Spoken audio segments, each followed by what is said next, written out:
Hello, my name is Michael Johnson. I am the founder and senior wealth advisor at Flagstone Financial Management. And here with me today is Dan Stouse, who is a lead wealth advisor at Flagstone Financial Management. And we're here to share our investment philosophies with you so that you have a better understanding of how we think about investments as we work with you.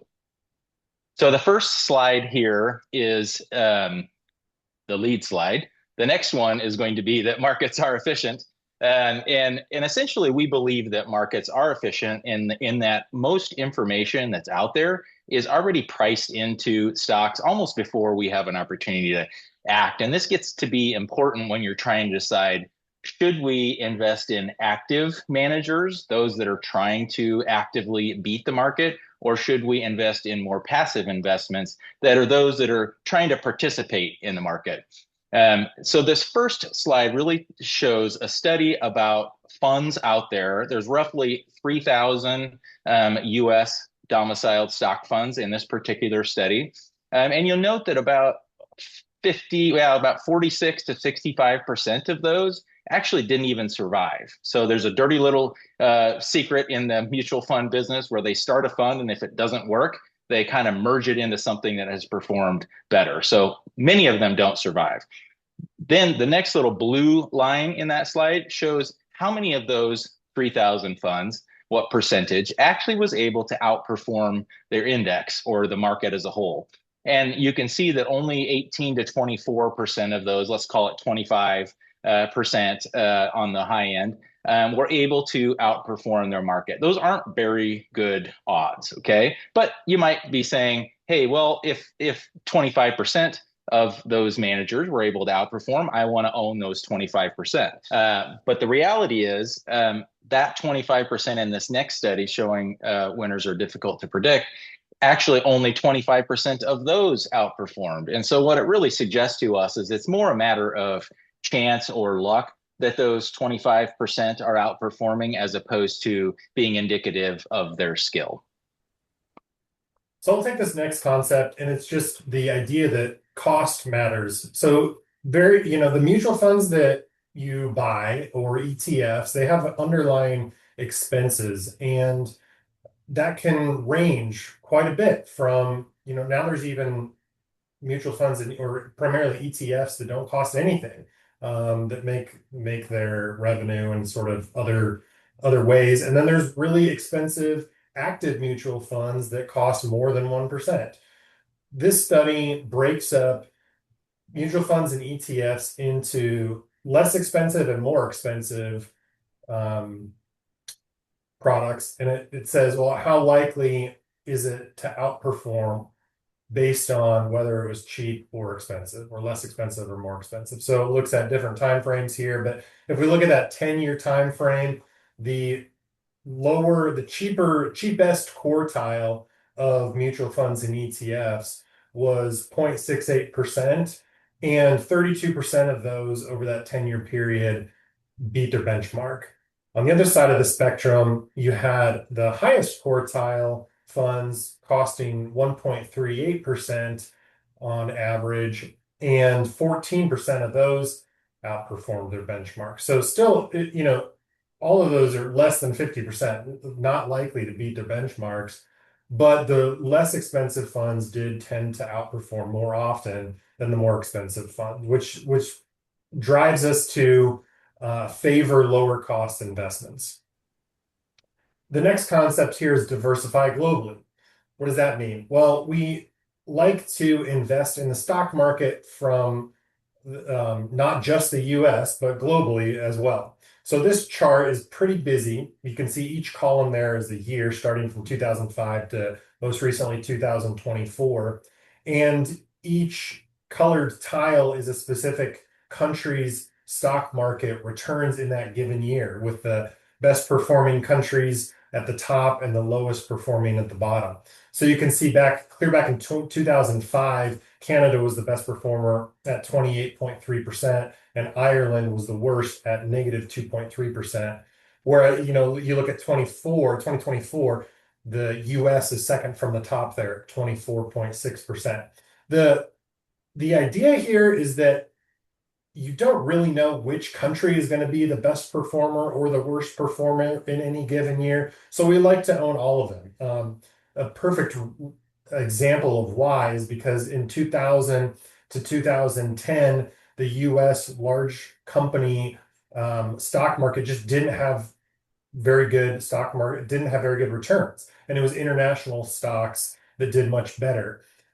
In the more recent 10-year period, it's been the US that has outperformed. But we don't really know when that's going to happen and when it's not going to happen. If you look at year to date in 2025, we're recording this in May of 2025, and so far the US is one of the worst performing countries. So we just don't try to predict when the US is going to be one of the better or one of the worst countries. So we like to own both US and international. So our next core investment philosophy is that optimism triumphs, and I have been doing this for roughly 20 years, a little over 20 years, and I've seen lots of catastrophes du jour, if you will. In other words, there's always some reason to be fearful. But what ends up happening when you zoom out and you look at the market and you look, we have a number of those events listed here, certainly ones I was involved in the markets and those before me. But when you zoom out, the market generally goes up and to the right. And a lot of those very scary things are somewhat blips on the radar, so to speak. Now, I mean, I lived through 08, 09. That was really a scary time. Certainly the pandemic had its share of scariness to it. But in all cases, the market sort of regroups. We determine who are the winners, who are the losers out of those. When you're diversified, you're going to own a little bit of all of them. And eventually, markets recover and go up and to the right, which is what we want. And it allows you to preserve your purchasing power and to live in retirement and accomplish your other goals the way you want. The next concept here is the concept of rebalancing. The portfolio drives the decision of when we buy and sell various things. So an example of what I mean here is, let's say a person has the objective of having half their portfolio in stocks and half the portfolio in bonds. Generally, stocks outperform bonds. So let's say that happens in a year, and that 50% that was in the stock market has now grown to become 55% of the portfolio. That just naturally would happen. Well, what we'll do is once it hits a certain threshold, we'll trim a little, we'll sell a little of that stock exposure, and we'll buy bonds with that to get back to that 50-50 stock bond split. And that's a big picture decision of stocks and bonds. We do that on a more granular level too, with the types of stocks and the types of bonds that we own. But the reason behind that, there's research that shows that has added returns to portfolios over time while keeping the risk appropriate. The other reason we do that is to manage emotions. If we as humans let our emotions drive the decisions, what we tend to want to do is buy things that have done really, really well at the wrong time and sell things that have done poorly at the wrong time. But counter to what we feel, that tends to be the wrong decision. So we have a systematized process in place to buy low and sell high. The next concept here is dimensions of expected returns. It basically talks about the types of stocks that we like to favor. So there is some research that shows there's types of stocks or characteristics of companies that indicate that they're more likely to outperform their counterparts. And so we'll talk a little bit about that. But first, I want to show you this chart with this what I call a neutral view of the market, where you have, let's say, an index fund that owns all of the stocks within that index or benchmark, and it doesn't really favor one or the other, and it doesn't really identify any defining characteristics of a company versus a different company. But what the reality is those companies do have different characteristics that indicate that maybe there's higher expected returns from a particular company. So these colors just show, all right, the companies towards the left, they are different than the companies towards the right end of the spectrum there. And we do, because of those characteristics, we do expect them to outperform over time. So how do you use that information? Well, we still like diversification. We still like owning the broad market and not guessing too much on which company is going to be the next high flying stock. But if a company has a certain set of characteristics, then we're going to own a little more of that compared to a company that doesn't have those characteristics. And so it's a way to try to outperform the benchmark over time. So what are those characteristics? Well, they're defined on this chart as dimensions of expected returns, or classified as that. And the three dimensions are size. So small companies tend to outperform large companies over time. Going back to 2000, or excuse me, 1928, small has outperformed large companies 11.9 to 10.15%. If you look at price, which is a really basic way of saying that, is less expensive stocks tend to outperform more expensive stocks. Those that has outperformed 12.59 compared to 9.73% going back to 1928.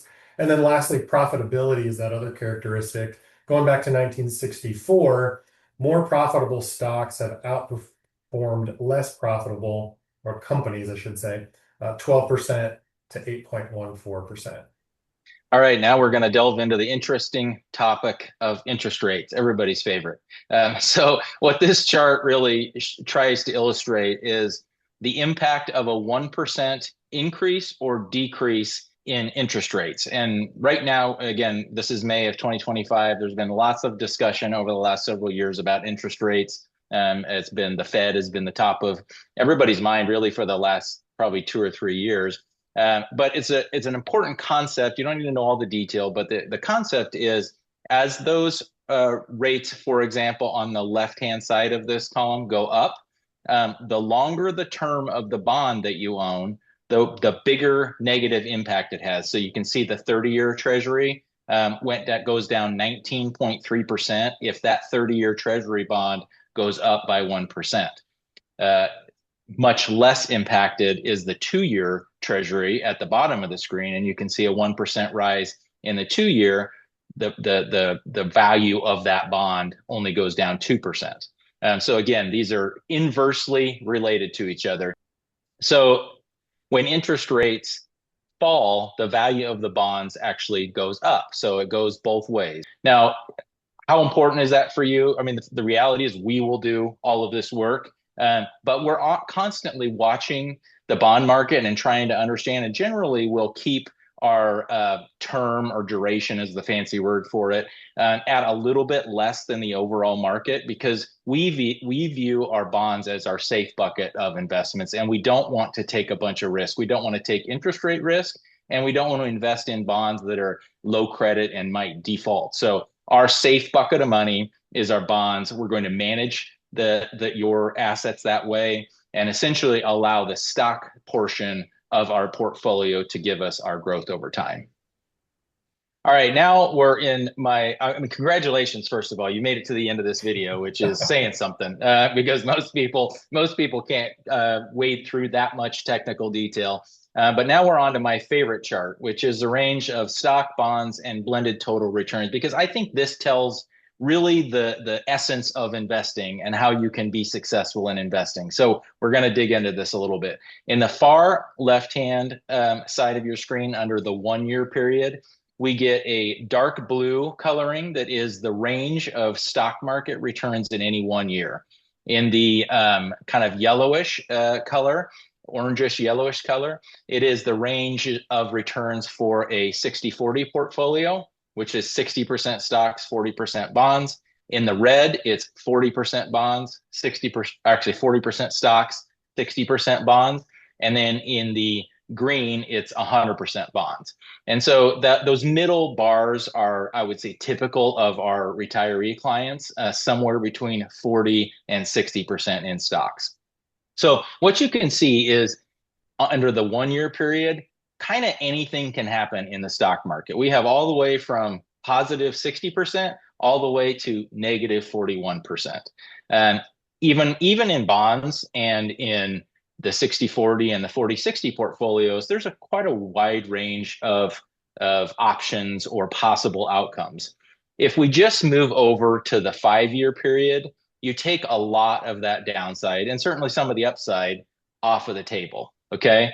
So if you are a retiree and you have anywhere between 40 and 60% in stocks over a 5 year period, you could lose a little or kind of be close to even. That's certainly a range of possibility, but that is generally acceptable for a short period of time, knowing that there's likely better times to come in the future. If you fast forward all the way to the 20 year period, there was never a negative time in the all stock, all bond, or a combination of the two portfolios. And so the key to understand here is if we have short term needs, in other words, if there is money that you're going to need to withdraw in the next several years, we're going to make sure that that is invested in very safe things. Okay. Maybe that's a money market. Maybe that's your bank accounts. Maybe it's other things.